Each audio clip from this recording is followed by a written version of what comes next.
Hello everybody, this is Zips from TGN and CSN, and I'm here today to take you on a magical journey in the War Z. Now see, I had this big thing planned for this review, note the implied air quotes, but something new came to light today. It seems as though Valve has removed the War Z from being listed on the Steam store page. Now obviously, this may just be temporary, and by the time you actually watch this, it could very well be back up for sale. That's really besides the point at the moment. In fact, let's ignore the heavy-handed moderation from the developers, the countless claims of wrongful bans from numerous, allegedly legitimate players, the silly interviews granted by a few members of the development team from Hammerpoint Interactive, the extreme censorship that seems to extend even beyond their own site and community. Let's ignore that the executive producer on the game also helped create Big Rigs, one of the most universally panned games of all time. No, we're not going down that road. We're better than that. Instead, we'll simply offer up our take on the game itself, and that is to say, the game is crap.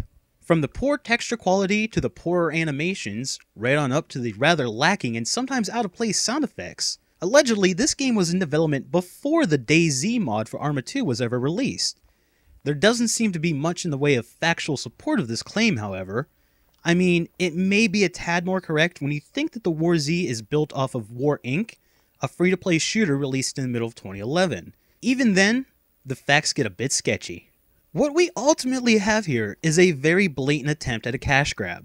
The game itself feels beyond rushed, with most of the initially promised gameplay elements not actually included for the game's release.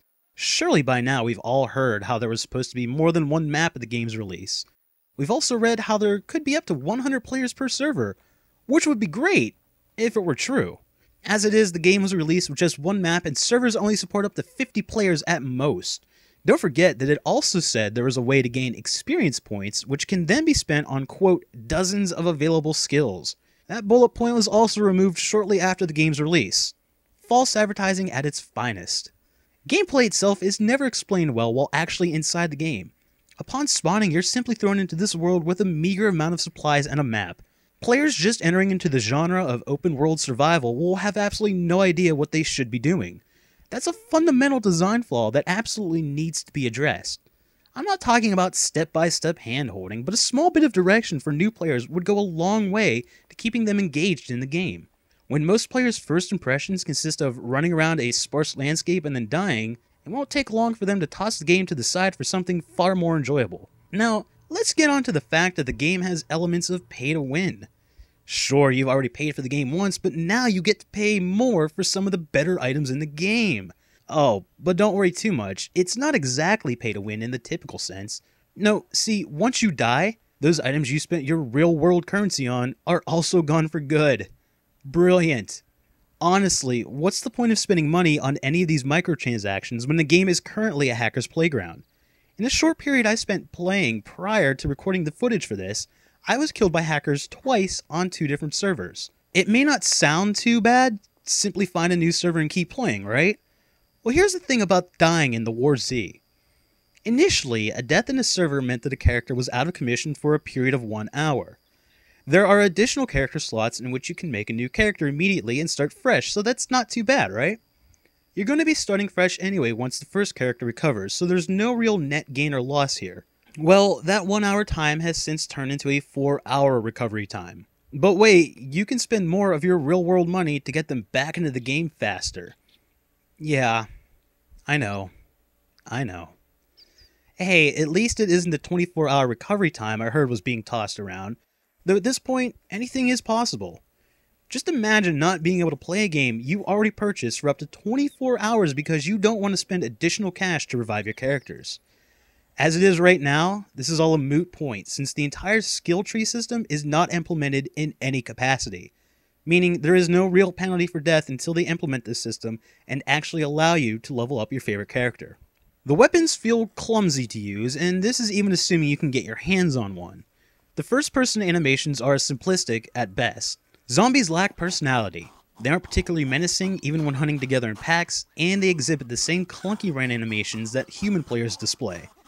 On servers that are nearly full at 50 players, your chances of finding a viable weapon are quite slim.